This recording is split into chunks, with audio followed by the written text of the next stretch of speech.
Welcome everybody. In this short video we're going to verify two differentiation formulas. The first one on the left states that derivative of function sine x is equal to cosine x, and the other one on the right states that derivative of cosine x is negative sine x. We're going to verify those formulas using similar approaches, but there will be some slight differences. So we're going to start with the formula on the left. We're going to try to verify that formula.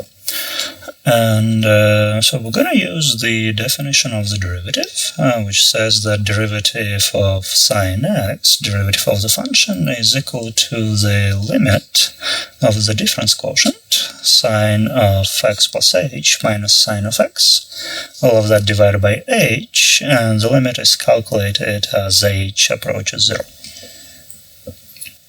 So we're going to try to simplify the expression of sine of x plus h, and this is where the identity from trigonometry comes in really handy.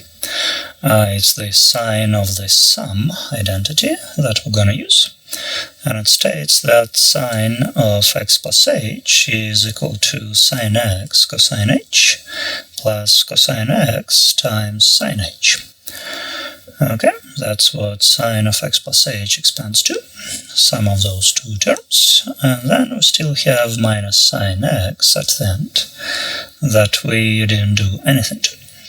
Now on the next step we're gonna combine, we're gonna work with the first term and the last term. We're gonna focus on the common factor sine x, and we're gonna factor it out. So we're going to have a limit as h approaches 0. We factor out sine x out of the first and the last term.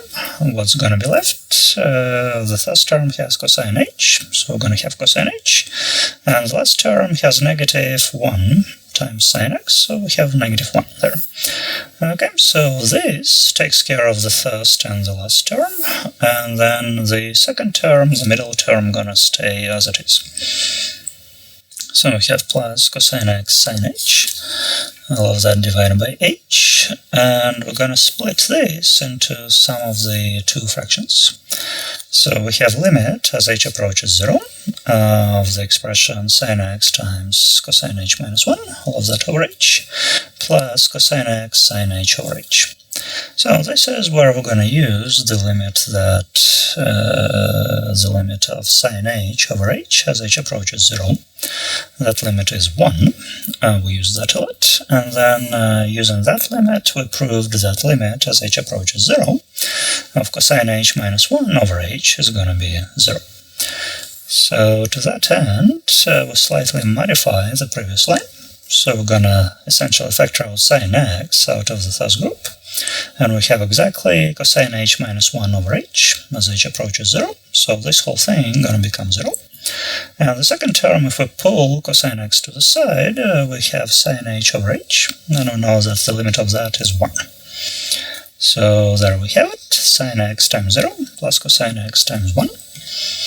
And this simplifies down to cosine x. So that's exactly what we wanted to verify with the formula on the left.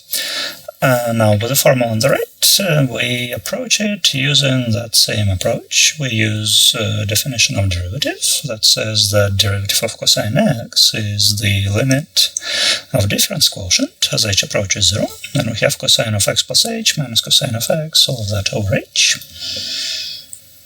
So its limit as h approaches 0, and we expand cosine of x plus h according to the formula from trigonometry.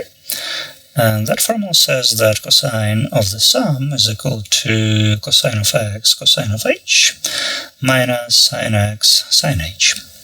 That's what trigonometry gives us. And then we still have minus cosine x as we had before. So the first two terms come out of cosine of x plus h, and the last term is what we already had. So now, as before, we focus on the cosine x in the first and the last group. Factor out cosine x. So we're going to be looking at cosine h minus 1. And then the second group stays the same, it's minus sine x sine h.